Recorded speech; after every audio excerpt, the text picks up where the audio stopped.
Lamar Jackson is back. The Ravens are now 3-5. How will this affect the team carrying over with the remaining 9 games on the season? The main thing is the main thing. Getting a victory, getting off to Schneid.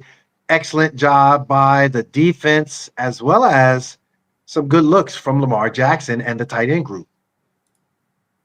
And I'm Kevin Oestreicher. I'm the host of Locked On Ravens. And look, the Ravens, they picked up a big win, and now they can turn their attention to the trade deadline. So we'll talk about which players could be on their way to Baltimore and whether they could be a couple players they just faced on Thursday night. We'll talk about that and so much more on the Locked On Ravens Squad Show. Rise and shine. It's the Ravens Squad. Everything Baltimore Ravens every week. Covering all the big hits and game-changing plays from the heart of Charm City. The way only the Locked On Podcast Network can. Flock together and squad up. The Ravens Squad Show starts now. Welcome, ladies and gentlemen, to another episode of the Locked On Ravens Squad Show. This is Sam Njoku, joined as always with Kadri Ismail and Kevin Oestreicher. The Ravens pick up the victory on Thursday Night Football. This is an early morning edition of the show because the Ravens just got done whooping on the Miami Dolphins, and we're here 12:26 a.m. Eastern Time. So if you're watching us live, you are a trooper, a true Ravens fan, and a true Locked On fan through and through. So I appreciate you guys for joining us here. Want to let you know that this episode is brought to you by Mazda. Like our players, we sweat every detail because when you make every move count, pulling off the unexpected is only the beginning. Stay tuned later for highlights in this week's Moving the Game Forward. Mazda, move and be moved. The Ravens pick up the victory 28-6 over the Miami Dolphins. Vibes are at an all-time high. I haven't been this excited since before the regular season started. It feels like the Ravens are now 3-5, and crazy to say, but they're locked in with a dogfight with the Steelers and the Bengals for the AFC North lead. Q, I'll start with you. You saw the game. How did you feel about it? The Ravens picking up a much-needed victory over the Miami Dolphins. Yeah, I loved it. I loved it right from the start. Lamar Jackson being out there, obviously what was at stake. Two teams coming off of big wins the previous week. I know that the Miami Dolphins, they were looking to get themselves back into the conversation of the playoff race. So this wasn't like a slouch team. And similar to what we saw in Chicago, the defense needed to step up and play, and they did. They start off the game where, again, you see a team driving down the football field on them, but to get the critical stop at the right time, at the right moment was so important. And then overall, just globally, I know we'll get into the nuances of it as we go along, but I thought that just the energy, the way in which the team talked about making it every play, every snap, every moment count, because this might be your last, and recognizing that, yeah, at one point in time you were 1-5. You desperately have to keep pace. You cannot take a game for granted from this point forward. They went out there and you saw that energy of not taking this game for granted. And yes, it was led by their quarterback, Lamar Jackson, slinging it around, 4 touchdowns on a day. Defense just doing its job with the 3 takeovers. I know we're going to get into all the details of it, but that's the global thought for this game and this victory and the Ravens in general moving forward. Yeah, this is what it was supposed to feel like. I mean, the team winning games and having fun. Like, this is what it was supposed to be. And I think that we kind of all forgot about what it was supposed to feel like. And, I agree with everything you said, Q. I think that, stuff that we saw were such clear issues for them over the course of the first handful of games heading into the bye week. I mean, look, we saw them force turnovers. We saw them sack the quarterback. We saw them get pressure, get creative with their looks on defense. I mean, offensively, where even though the Dolphins did a good job early of stacking up Derrick Henry, and a lot of that had to do with some offensive line play. I'm sure we're going to talk about Q. Actually, someone I was doing the watch along, and I had multiple people in there saying, man, Q's going to go on a rant about Daniel Falele in the squad show. And I said, it's coming, so you better tune in. But, they still went back to the run. And Derrick Henry was able to, as the game wore on. We all know how difficult it is over a full 60 minutes to tackle Derrick Henry. And so we finally started to break some runs off. I thought Lamar Jackson getting everybody involved too was a really, really big thing. Like that to me was huge, where, Zay Flowers has been the dominant target share guy for them this season. He's been the dominant yard share guy for them this season. And, Zay still led the team in targets and yards and receptions and all that. But you also saw the tight end room step up, which I love to see the tight end room step up. Isaiah Likely, 3 for 60, had a really key play early in the game. Mark Andrews had 2 for 22. He had 2 scores in this one. That connection was the first half point system for Baltimore. But then Charlie Kohler and Q, your guys are stepping up to the plate recently, man. I mean, look at you go. Charlie Kohler, and I said this on the watch along, he's earning himself some money for this offseason. That whole tight end room is not just Likely at Andrews. Charlie Kohler also going to be looking for a new contract. So I thought it was really cool for Lamar that he was able to spread the ball around. And look, I saw everything on social media. People were talking about it in the chat. We were talking about it on the watch along. I think Lamar just had to shake off some rust. He had the low third of Bateman early. He was just trying to work his way back into things, I felt like. But once that second half started, he really put his foot up on the gas and didn't look back. I thought that the whole team kind of shared in that mentality, shared in that mindset. And I thought that was really key because it was really simple. Miami, with the fact that they were kind of trading back and forth, the Ravens weren't taking advantage of Miami's mistakes for the most part. Miami made a lot of mistakes in this game. But that's what bad teams do. And if you're the Ravens, you just, what can you do? You just have to take advantage of it. Now, that tripping play, I'm curious to hear your thoughts on that tripping penalty, because it quite literally was a tripping penalty because Ollie Gordon tripped himself, but felt like that was one the Ravens got to break on. And look, the Ravens have had plenty of calls go against them and things that other teams have caught breaks, but that's all you can do, right? It's you have to play the next play. Teams make mistakes. You did what you were supposed to do and you won the game. Just on that tripping, I think it's interesting because not that you get favorable calls because you're the home team, but you get favorable calls when you're the home team. And I don't know what they did to tick off the refs in that game, but that was interestingly officiated game if you're a Miami Dolphins fan. Heck, I know that even last week's game, there was controversy around some critical calls that went the Ravens' way. And I think if you're a Ravens fan, and we know the flock, we've been in those games where it's like, my God, can we catch a break, whether it be just a crazy holding penalty? And you're like, man, but you could call that every single play on every single offensive lineman on both sides of the ball, or some level of an offside call that you're like, wait a minute, what? That's happens every play.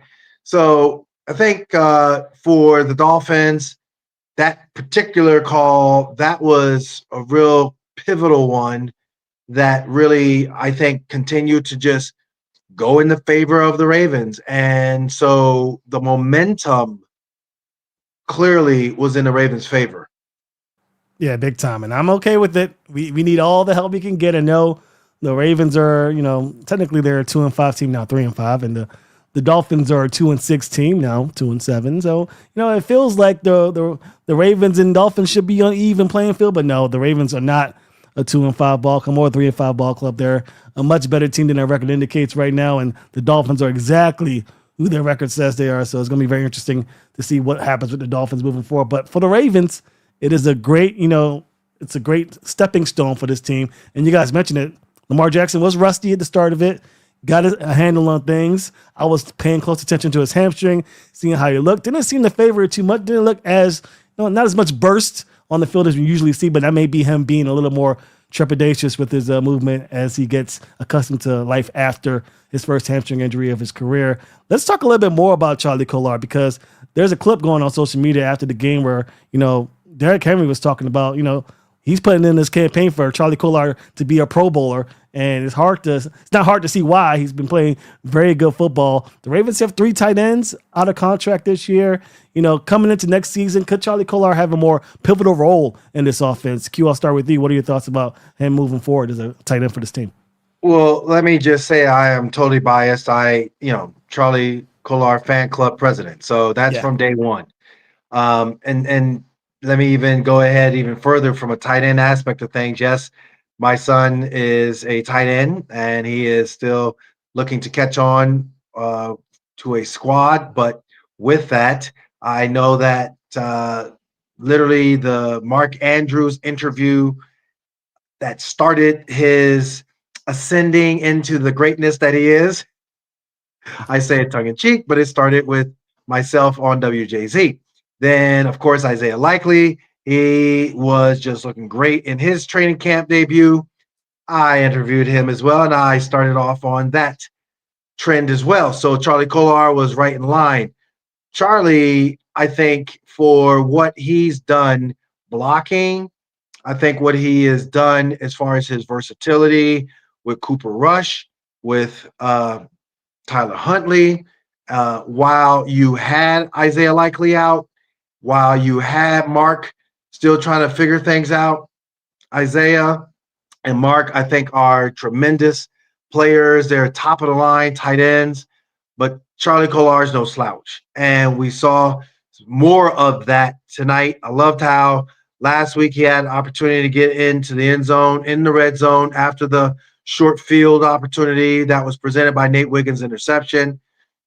This week, again, you had a scenario where they needed to make a play and just good, strong play action. Charlie was able to, yes, get it into the end zone. Love his hands, love his awareness, his field awareness. But again, from a versatile blocking aspect of things, Charlie has certainly led the way. You can't really say much when it comes to the offensive line being consistent, but you can say from the consistency and the toughness element of Charlie Kolar being reliable in the blocking game as well as in the passing attack. It's good that Lamar Jackson was able to get what he needed to do going. I know that we were talking about the rust, but man, there's nothing like having tight ends to get you to shake off that rust real quickly. Yeah, Charlie kind of reminds me of a more receiver-oriented Nick Boyle, where maybe Charlie's blocking isn't quite up to the level that Nick's was for the Ravens, but he's giving you, like, he is before our eyes, transitioning into a two-way player for them, both as a blocker and as a receiver. And I see Primetime, my guys talking about how during the watch along, I said, KO said he wouldn't be surprised if Kolar would be a Bengal next year.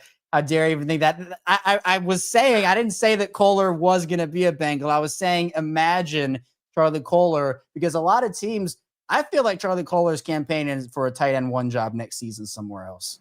I feel like I'm not sure if the Ravens will be able to keep him or not, because he's been really good for them this year. So the Bengals are my example. Like that was an example. I think I said it maybe 6 months ago about Isaiah Likely, where I'm like, imagine, because if you don't re-sign Isaiah Likely for the Ravens, the Bengals would pounce all over an opportunity to get a guy like that on their team. So for the Ravens, it's a luxury to have Andrews, Kolar, and Likely all together. But I think at this point, Kolar is proving to be very valuable and even an asset in the receiving game that even I wasn't expecting, and it adds just another weapon for Lamar Jackson. Plus, I think the chemistry that those two are getting down, I think Charlie's starting to be able to find his ways into the open zones or soft spots in defenses, which is really, really cool. So I also see Purple Randy here. What's up? I think that's Sutton, but shout out to Sutton and Simply for checking in. Great W. I'm telling you. So yeah, I love it.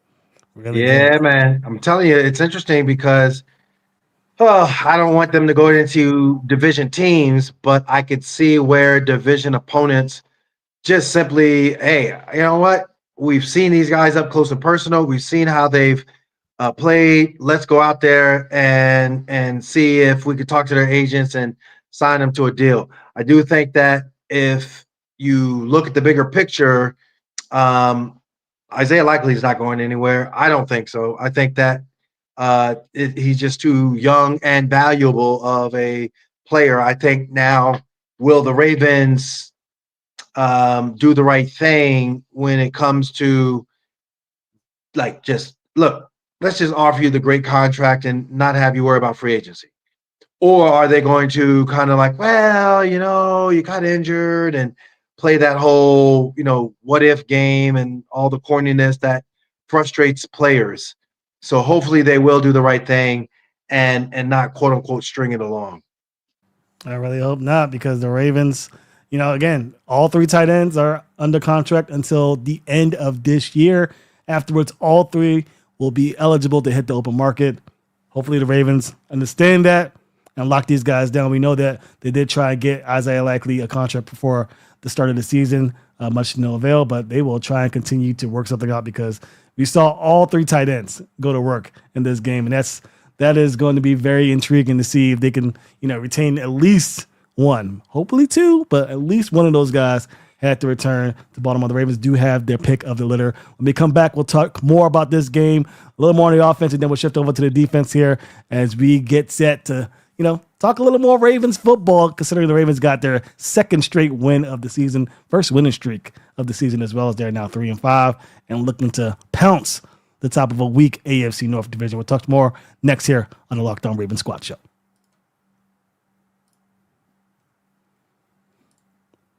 This episode is brought to you by Mazda's moving the game forward. For those who believe it's not just about playing the game, it's about redefining it. There are moments that do more than put points on the board. They move crowds, move culture, and keep moving the game forward. The Ravens played against the Miami Dolphins here just this past Thursday Night Football. Lots and lots of things to touch on, but the most important moment was the fact that Lamar Jackson did, in fact, return through 4 touchdown passes. One of the best to ever do it. He is still stringing along performance after performance. This team looks like they're red hot, and it's all thanks to guys like Lamar Jackson. When you follow what moves you, the unexpected is only the beginning, and just like there's more to every highlight, there's more to a Mazda vehicle. Mazda, move and be moved. Welcome back to the Locked On Ravens Squad Show. Q, KO, and myself are here talking Ravens football at exactly 12:41 a.m. Eastern Time. So we have people still here. Again, very intrigued and very happy that you guys continue to join us here. That means you guys are excited about this Ravens win, as we are. Lots and lots of more stuff to get to here. I want to get to a question that we got here from Travis Says the Truth, who says, what happened to Richard? I think he means Pat Ricard. He was bullied all game. I noticed that as well. He was getting destroyed. I think either it was Chubb or Chop. Somebody got to him in the open space.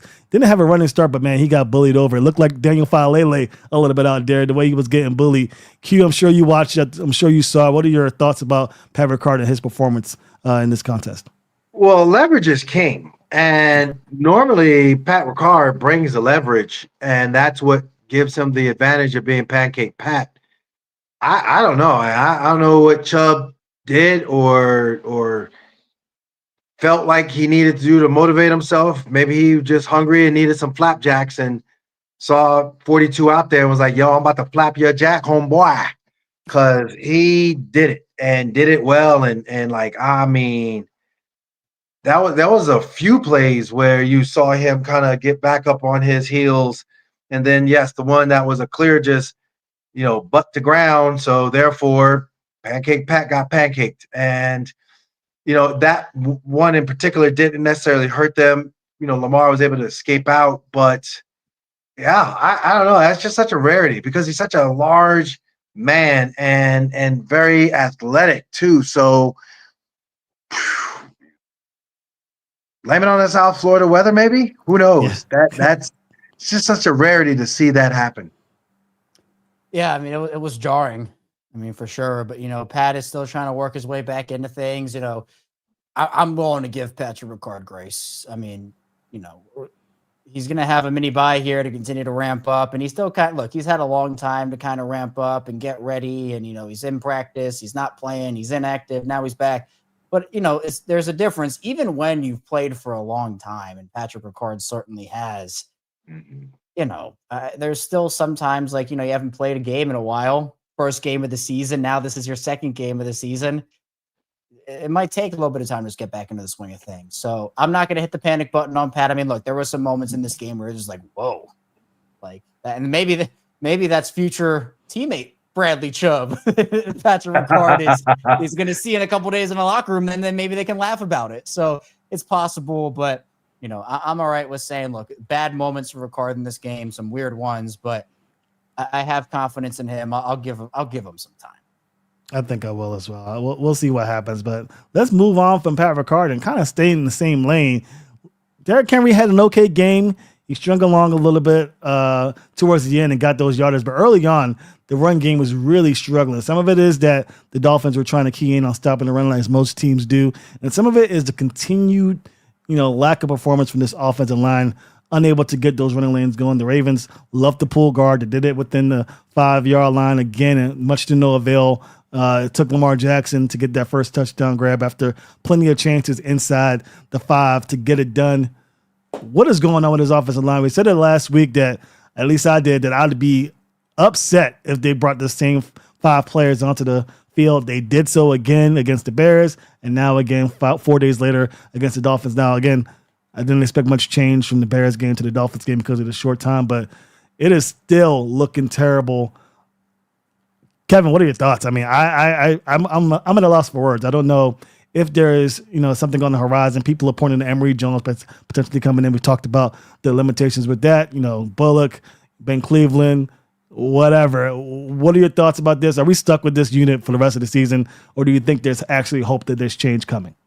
Yeah, I want everybody right now to my name at the bottom of the screen. If you're watching, or you can just imagine, I want you to cover my last name with your finger. So it just says Kevin, and I want you to imagine that instead of Kevin Oestreicher, it says Kevin Zeitler. Kevin Zeitler is the move that this team 100%, no doubt, needs to make. If this team makes 2 moves, I'm hoping they make 2 moves. One offensive player and Kevin Zeitler. That's the only offensive player I want, unless, Vikings want to throw Justin Jefferson, or, maybe, I don't know, Quentin Nelson wants to come on down. I don't know. But Kevin Zeitler, they have to bring him in. Then whoever the pass rush is, we'll talk about that later. But, it's just they couldn't get any leverage. You talk about leverage. We're talking about leverage here. Like, they got nothing up front early in this game. And even that Henry run, he had to bounce it outside and run around everybody and take it up the sideline. I mean, he was doing the work himself on that play. So there was that play from Ronnie Stanley where Chop Robinson just took his lunch money and backed him up into Derrick Henry's airspace. And, Henry was going to cut it outside, but he had to cut it in because, Stanley was in his face. And then, he gets stuffed up there. We saw, they were running to the right side. It felt like a little more effectively than the left side. And I think that's more of an indictment on Voorhees and Stanley. And, it's tough right now. And again, pass blocking wise, I did think Lamar at times had time to throw in this game. It was okay. But in the run game, they were just getting bullied off the ball by this D-line. And they have some dudes on that D-line. Again, we talked about it, Jalen Phillips, Judon, Chubb, Zach Sealer.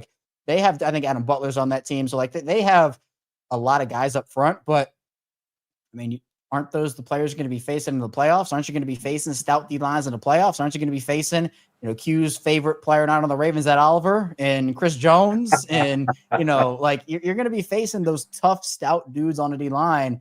And while the Dolphins have talent, it just felt like the Ravens weren't getting any, and they were just sniffing those plays out. Felt like every Derrick Henry run, 1st and 10, Dolphins sniff it out 2nd and 9, or you're putting yourself behind the sticks. And so stuff needs to change, but how many weeks have we sat here and said the same thing? Man, this is the week, or they really need to do it. And then they don't. All 3 of us have acknowledged it's a mistake for them not to make a change, whether it's Falele, Voorhees making a move, whatever it may be. But them not having Pat McCary is such a big loss for them this season, because they don't have that buffer anymore of a one player who can play 5 positions at a decently high level. You now are kind of stuck with what you did in the offseason, which was nothing outside of drafting Emory Jones. So this is they made this bed. They have to lay in it. And, it's the unfortunate reality of their situation, unless they go and they bring in a guy with a pretty cool first name in Kevin Zeitler. It's interesting, KO, because I think the lack of physical is pretty much what you're saying. There was no real push. There was no real, we're establishing a new line of scrimmage is the term, where you got the line of scrimmage. The defense wants to set the line of scrimmage behind the line and just work from there. Obviously, the offensive line, they want to get up into the second level of a defense. And I think for what we saw was just a poor display of bringing the physical. The first downs on 3rd down were very far and few in between. In that first and second quarter, I think the second quarter you only had 1. Clearly, you talked about the Lamar Jackson scramble that helped them pick up their first down in the 3rd quarter, and then it just kind of poured on. But you're right; those runs that should have been more inside type of a run where Derrick Henry had to bounce it out. Those runs where, yeah, it was a wide zone, but just getting it stuffed back into your face and the backside. I mean, Daniel Falele, even when it got stuffed in, Derrick was trying to cut it back, and you're like looking at the replay. It's like, yeah, there's roly poly yet again doing his roly poly isms and not giving a chance for your running back to have an option of cutting it back.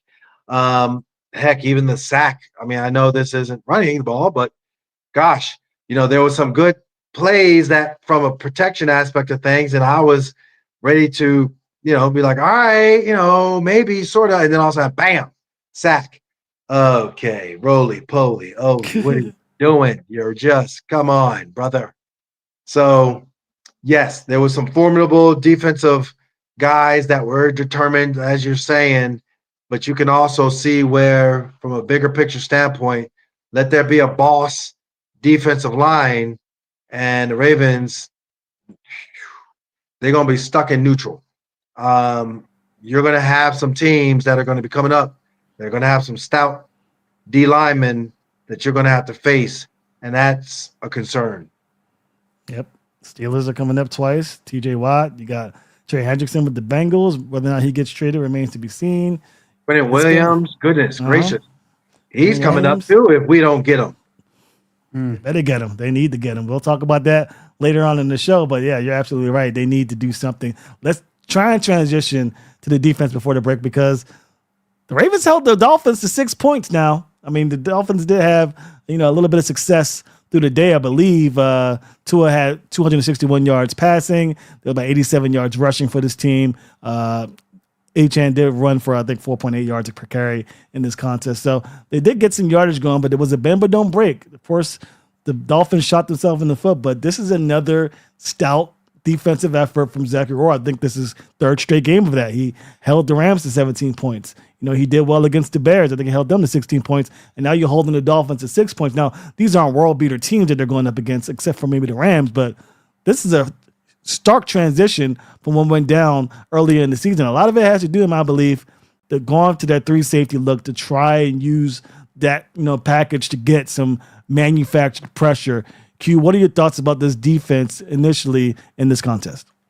Yeah, I really liked what I saw. I thought that Zach Orr, all the pressure and all the controversy that has been surrounding him, I kind of throw out that Rams game. I'm not saying that you didn't show up. I mean, you clearly showed up and you only, give up whatever the 17 points or whatever. But it was a case where I think, the Rams hurt themselves more than the Ravens stopped the Rams.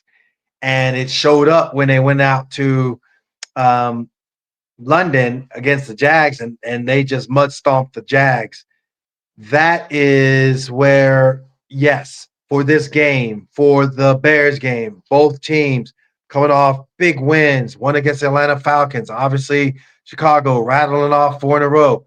You just thought that, this is going to be a real big test for this Ravens defense. They got pressure. Heck, even Brent Urban got in the mix with his sack, and good to see for him.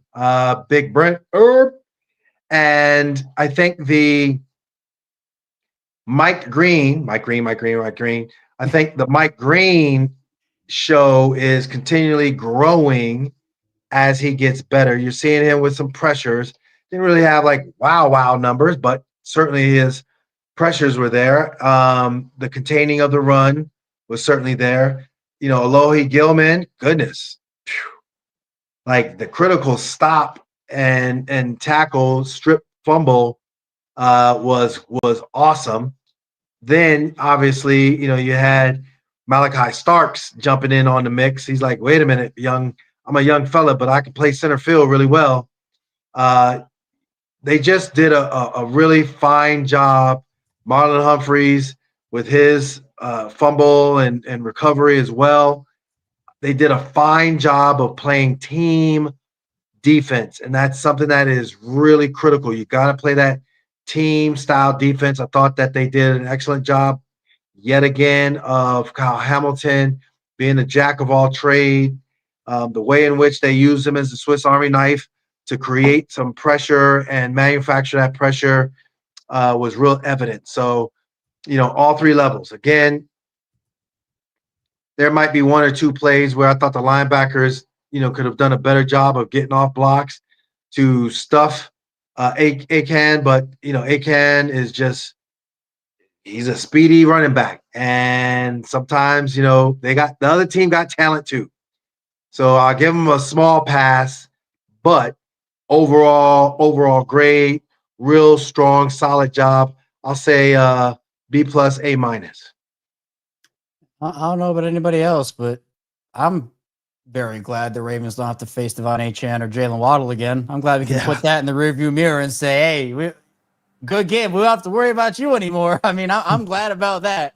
Yeah. But I mean, defensively, it's been such a shift. I mean, Sam, you talked about it with, yeah, sure, it's the Bears, the Dolphins, but you did what you were supposed to do in those games and winning them that way. Where turnovers, sacks, but the pressure, I mean, I can't say enough about the pressures. And, we've come on here, we've talked about how, man, they're going light with 3 outside linebackers. Oh, Trenton Simpson, he's going to be that. Kyle Hamilton is their 4th outside linebacker. Like Kyle Hamilton is their 4th outside linebacker. We can put that to bed now. Now, that doesn't mean they shouldn't go out there and get somebody else. But I'm just saying for now, that is what they have done. And Hamilton impresses me. I mean, I think I can't get any more impressed by the guy, and then he goes out there and just does something ridiculous. I mean, look, he goes down with an injury. His leg got kind of whipped around on somebody else's leg, and it looked didn't look comfortable for that to happen to you. And so he misses one play, comes back in and does it was a legal play. You get the shoulder pad and you kind of pull him, right? Just comes back in there, and honestly, the guy could have fallen forward for a couple more yards. He says, nope, you're going nowhere. He's been all over, and plus he is so quick at the line. It feels like he kind of does like that backward step move a little bit before kind of running in there. Like he makes himself skinny almost. Like he's to the side and makes it really hard for anybody. And defenses, by the way, are going to have to adjust to this. They're going to have to bring a guy over there for Kyle Hamilton. Right now, it's not really being picked up as much because it's relatively new, at least what they're doing right now for him. He's come off the edge before, but not like this. So the teams will have to adjust, but that just opens up areas for other guys as well. So I think when the Ravens said, and when Zach Orr said that, hey, we really worked on our pressures and our blitzes during the bye, everyone kind of was like, haha, yeah, sure. Yeah, we've heard this before. But I mean, look, they really attacked after it. And I think that having the mini bye this time around too will help them not only further progress those, but maybe add in some new wrinkles here. And maybe once these new guys hopefully come in, hopefully they make a move or two, you can make Kyle Hamilton an even bigger part of this defense. He's already a mass. He's the most important person on that defense. I've seen people now talk on social media that he is almost as important as Lamar Jackson when it comes to this team, because we know the stats with and without Kyle. Now, I would still say Lamar is pretty by far and away the most important player on the team. But look, I get where the conversations are coming from with how important Kyle is at the defense. All right. Lamar to me is number 1 important, but Kyle Hamilton is a bit below Lamar, but still that number 1 important player in the defense. So, man, I'm excited to see what they do with him and the rest of this defense moving forward. Oh, yeah, big time. I think this team is looking good. They're going in the right direction with this pressure. But to your point, I think adding someone else to the edge to give him some relief, make him a little more, dynamic in what they're asking him to do, will go a long way. We'll touch on that in a little bit. But next, we're going to take a quick break, talk more about this defense, and talk about what our confidence level for this team is after a 3-5 start. More to come here on the Locked On Ravens Squad Show.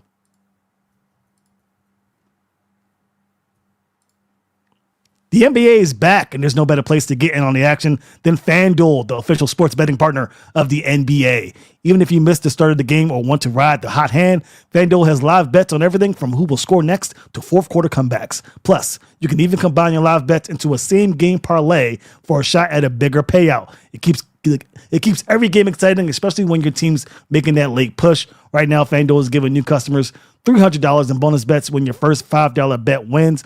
So head to FanDuel.com to sign up and play your game with FanDuel, the official sports betting partner of the NBA. We are back here on the Locked On Ravens Squad Show. Sam Njoku, Kadri Ismail, Kevin Oestreicher talking Ravens football here on a Friday morning.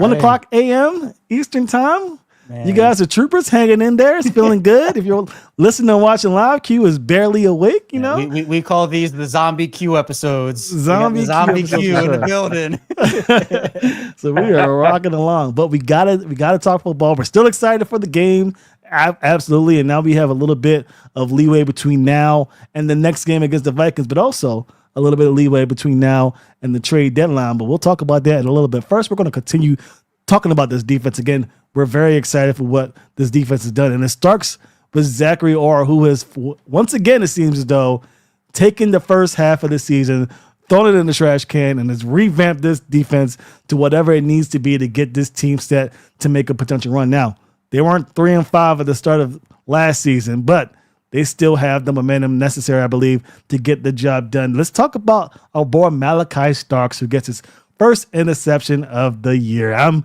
breathing a sigh of relief because you can go on social media, type Sam Njoku and Malachi Starks. You'll have millions of clips of me praising this young man as the future safety for the Baltimore Ravens. Finally got that interception, feeling much relief, and I'm sure he's feeling that relief too. Q, what are your thoughts about the way Malachi Starks has performed in this game? He's a big part of what this defense is able to do with Kyle Hamilton going closer to the line of scrimmage, and they're really trusting him back there to be that last line of defense for a potential run. It looks like it paid off with an interception. I want to go back to what KO was saying before we went to break, and that was that people were like, well, what can you do on the break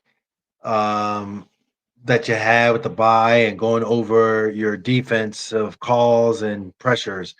Well, what we saw was that there was communication issues that all the players kept talking about, that they really weren't going to blame the coaches for not putting them in the position, but they're blaming themselves for the little things of not knowing where to be. I think what we saw with Malachi Starks, and I think a lot of that has to do with Lohi Gilman and the way he's been able to come in and play, is taking a lot of pressure off of him. But you saw the great run support that Malachi Starks early on was involved in. And I think anytime you can get a chance to get into the running game and make some key stops and plays and all that, the quick screen game he was very active in as well. It starts to snowball into the positive and give you confidence. So when you got to make a play, which is what he needed to make, because you knew that they were like desperate and trying to push the ball down the football field, he was there. He was right in position. And I mean, that was a classic interception for a center fielder to make. That was what you would have expected from the young man. I'm still smarting over the very first one, which was Josh Allen and The Bills game, yep. But that's okay. You know what? The Bills game is in the rearview mirror, and the main thing is he learns from his mistakes and he grows. So that's where, yeah, you know what? I could be fanboy and, I'm smarting over it, all that. But it doesn't matter as long as he is improving. And I think that's what, that's what I'm seeing. I think KO, for what would have been an offseason where I think, what was the other young man, Umanura, who was like really touted and slightly above him. But then you see him go, and Mike McDonald is utilizing him kind of like Kyle Hamilton. I know that, people are like, well, he might be Kyle Hamilton 2.0. Sure. But it would have been great to see two Kyle Hamiltons out there. Maybe it's me talking because I'm zombie Q right now. However, I'm appreciative of what Malachi Starks has started to grow into, and maybe that is the catalyst that we need from him just to get that first pick and kind of continue on his path of being that safety that the Ravens drafted him to be. Yeah, I mean, even early on, I think is kind of where this game started for Malachi. I mean, he had two really nice stops, and those two stops, right? Those are the ones that I'll focus on, because the pick obviously will, hopefully it's a big weight off your shoulders. I think he hopefully can play more freely now, like 100%. But, I want to look at those two stops because, that second down play, early in the game, there was no one behind Malachi. It looked like there was wide open grass, and Malachi made a stop. And then on that third down play, he gets another stop. And, those are big momentum plays for a rookie that, has struggled to find those. And so those are the plays that I think just add up for a rookie because, and I give Malachi a lot of credit for essentially admitting that, he's probably thinking too much and going about things. And all rookies go through some level. And I'm sure, he was there over a time during your rookie season where, you were trying to figure out the game. And you're like, should I do this? Where should I go here? What should I do there? Like, I feel like every rookie goes through it. So, for Malachi, I know it's magnified when, you're on a team that's trying to contend for a Super Bowl, but, there are still things this defense can work on. Like, obviously there are some missed tackling issues that happen in this game at times and, some Dolphins mistakes that if things didn't go the Ravens way could have been bad. But, I think it's a big confidence boost for this entire group as a whole, particularly the young players that, even, Mike Greenfield, like you talked about, like those positive plays stack up and make a real impact. It certainly does. The confidence level is at a all-time high, I believe, in this team. How high is it? Well, as of this recording, Marlon Humphrey's currently on a live on Instagram. Oh, man. So this is something we haven't seen in quite some time. So I'm sure the vibes are very high, at least in Marlon Humphrey's eyes, enough where this 3-5 start could catapult them into new heights. So let's get into this. Let's get into what our beliefs are with this team, because currently they are 3-5. They're a losing franchise right now. They're 2 games under 500, but as of this recording, they're 1.5 games behind the Pittsburgh Steelers, who face off against the Indianapolis Colts. The Bengals have a matchup against the Bears, who the Ravens faced last week. Joe Flacco is probably questionable to play. Will be Jake Browning, who's terrible over his few stints here. So lots and lots of things moving the Ravens' direction, and the Ravens don't have much in the way of resistance in the form of their schedule in the next few weeks.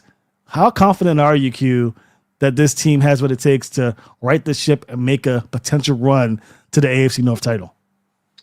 Zombie Q is going to be a little delusional and think that they can go as far as they want to. And what does that mean? That means that I think that they could potentially rattle off, what did we say, 9 straight or 9 games left? Yeah. 9 games left. Okay, I think they can rattle off 9 straight. Ooh. I think that would be a tall order. I think that they will win the AFC North by rattling off those 9 straight. And I've lost my mind. The fact that you have really, what is it? The Vikings and then Cleveland. Yeah, that's a warm. Those are 2 warm-up games. The Vikings game is going to be a huge test. Huge. I don't know if JJ McCarthy is their quarterback yet or not, and how good or not good. But boy, I wish Carson Wentz was in there just because he was so jacked up. And man, I don't want it to be like, now you got a Vikings team that's going to have a spark. I do like the fact that you have a little bit of a mini bye to kind of continue your health, continue to hone in on some of the communications that you want to implement for your team. So that's a good thing. I think for Cleveland, keep on being Cleveland. Kevin Stefanski, like your whole weird mental Shador, not saying his name and, hyping up Dylan Gabriel and all the nonsense surrounding y'all drama. Man, Myles Garrett, hopefully you'll be so frustrated. You'll be like, oh, please trade me. Oh, my gosh. But that being said, like these 2 are going to be warm-up games, I think, to get back to 500. Then you roll the dice. Yeah. I mean, like to me, I think 10-7 is the record you should be shooting for. I think that they can get that decently easily if they continue to improve and play. Again, you got to go 1-0 every week. You don't want to look too far ahead. But, I think 10-7 would be good enough to win the division. I think you'd be okay.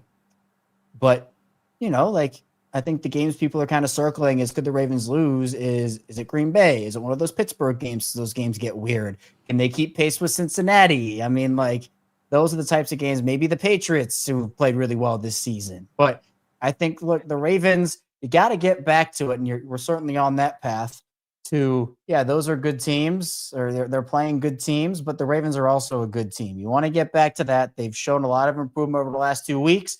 So, hopefully they can continue their momentum.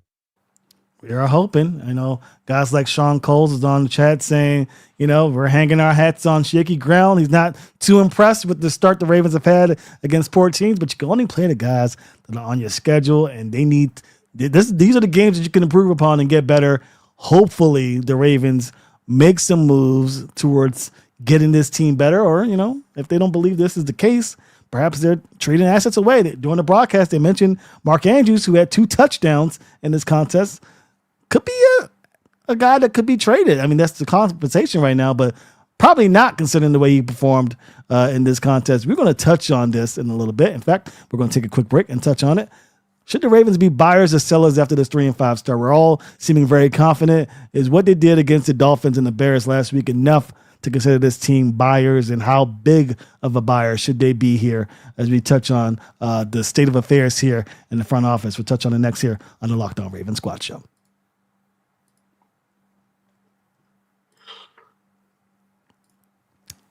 Let's be real. Making excuses doesn't solve anything. We've all heard them before. It's just stress. I'm tired. Or it happens to everyone sometimes. But when it comes to performance, sometimes your body just needs a little extra support. And that's where Rashod comes in. Rashod.com offers fast-acting, doctor-prescribed treatments for ED designed to help you stop making excuses and start making moves. If prescribed, your treatment ships discreetly straight to your door. It's about confidence, connection, and getting back to the moments that matter. Visit RUGIET.com/LockedOnNFL to get 15% off your first order. That's RUGIET.com/LockedOnNFL. And don't forget to use our code LockedOnNFL so they know we sent you. Rashod. Stop making excuses and start making moves. We are back here at the Locked On Ravens Squad Show. Last segment of the day. Remember, we're here twice a week. We'll be back here on Monday talking Ravens football, and then again on Wednesday at 7:30 p.m. Eastern time talking Ravens football, getting ready for that Vikings matchup. But first, we're going to soak it in. The victory, second straight game, winning against the Miami Dolphins 28-6. The Ravens have themselves a bit of a situation. They're one of only 2 teams in the league that has a pretty decent stretch between their last game and the trade deadline to potentially make some moves, that being the Ravens and the Dolphins. 2 teams that maybe getting on the phone talking to each other. Eric DeCosta might be still at Hard Rock Stadium talking to the GM over there about a potential move. But should they? Should the Ravens be buyers or sellers? That's the question here as we close out the show. Kevin, I'll start with you. Did you see enough from the Ravens to say, you know what? Let's give some assets away. Let's make a move. Let's make this team better. Let's go on a run. Yeah, 100%.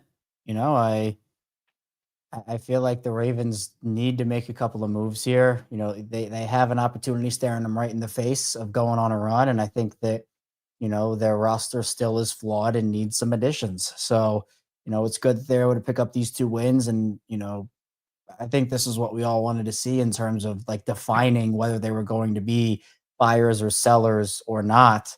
And I feel like you can add a couple of pieces here. Obviously I've talked about Kevin Zeitler, but on the D line, you're right. Like I'd be fine with a Bradley Chubb being on the flight with the Ravens. Maybe he's on a plane with Marlon doing the IG live right now. I don't know.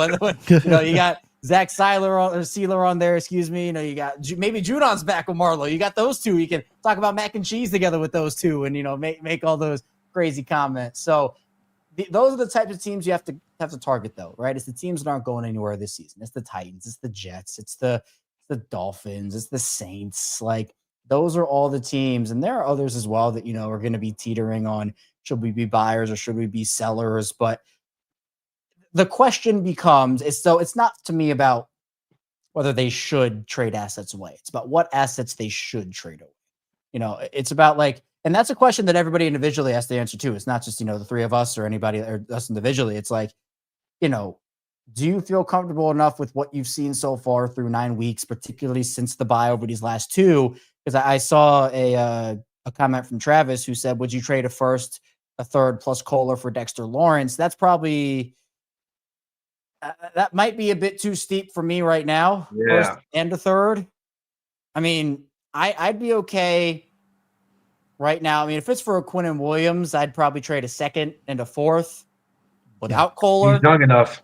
Right? Mhm. Like, but that's the thing where it's like Roquan, where when you make a move like that, I talked about this on the Instant Reaction show, you want to have that guy long term. And, Q mentioned it, like, yes, he 100% is young enough to do that. And so you can sign him to an extent. Actually, I don't know his contract ins and outs, how many years he has left on that deal. But regardless, you want him in Baltimore. Those types of moves, like if you trade for a Zeitler or a Calais Campbell or a Judon, like those are probably guys you're getting for like a fifth or a sixth or a seventh, and that guy's staying for like half the season and he's retiring. But if you're going after a Kayvon Thibodeau or Jermaine Johnson, the Jets make Will McDonald available, like the Williams, the Dexter Lawrences, etc. Like those are guys you want on the team for multiple, many, many, many seasons. So, I think I am confident enough to where if they want to trade away their second and fourth for a guy, make a swing move like that, I'm okay with that. First round pick, if there was a Micah Parsons type talent available, Max Crosby, Myles Garrett, obviously, you send the house for those guys, but that's not realistic. I think the more realistic options is if you want to make a big swing, a second and a fourth would probably get the job done. Maybe even a third and a fourth for some of these guys. It all depends on how Eric wants to, as it has been stated before, no risk or no risk it, no biscuit. And if you really feel this is a team that needs to make the playoffs, win now, roster is in place, you gotta make an aggressive move. If you're making that move, I agree with you. The long term, kind of the Roquan Smith type of a deal is one thing, Quinnen Williams. If it is another thing, Calais Campbell, then sure, the later picks. I'm sure Calais is probably like, man, that tax-free living is feeling pretty good out here in the AZ. And I don't know about y'all, but when it comes December, like it feels pretty good when your bones don't ache because of the Baltimore harbor making it a little cold out there in Fells Point. Austin Street is a little different there. Boy. So, yeah, I think Kevin Zeitler is probably again, I mean, Tennessee, no state income tax in there either. But it again, is it a situation where they, the opposing teams, general managers around the league, are they looking to be aggressive as well? It takes two to tango. And I think that's something that, Eric DaCosta really has to work the boards and see what he can do to bolster this team. He can't stay put. There's just no way. Yeah, it does take two to tango. As you mentioned, you mentioned Kevin Zeitler. Titans don't really like trading with the Ravens. I mean, they were in talks to try and get Derrick Henry before the trade deadline. That's already been confirmed. And the owner was the one that stepped in and said, no dice. Now, of course, there's some history with Derrick Henry. Of course, he's a Hall of Fame running back. You don't want to, trade him in the midpoint of the season. I get that from an emotional aspect. But, man, that's a team that could have used whatever draft capital they got. Of course, Derrick Henry went on to come to Baltimore anyway. So you think that they come to their senses. We don't know. But as you said, takes two to tango. We've seen reports that plenty of teams have tried to acquire plenty of talent. These teams are holding on to their guys. Hopefully after this week, the losses continue to come. The Dolphins already got theirs. Maybe the Titans get theirs. These teams that we're looking at for potential targets will need to keep on losing. We talk about all of these positions that the Ravens could target. Interior defensive line, edge rusher, guard. The Ravens have already made one trade prior to the trade deadline. Of course, it was a couple of weeks ago where they traded it off at Elway for Alohi Gilman. How many more trades do you see the Ravens actually making between now and Tuesday? Kevin, I'll start with you. We talk about the Ravens. Let's get a guard. Let's get an interior lineman. Let's get an edge rusher, all those things. That's 3 trades for the Ravens to make and not a lot of assets.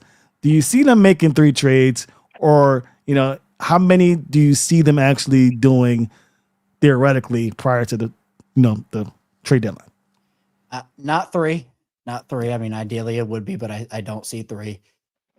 1 to 2. 1 to 2. They did sign Carl Lawson last week.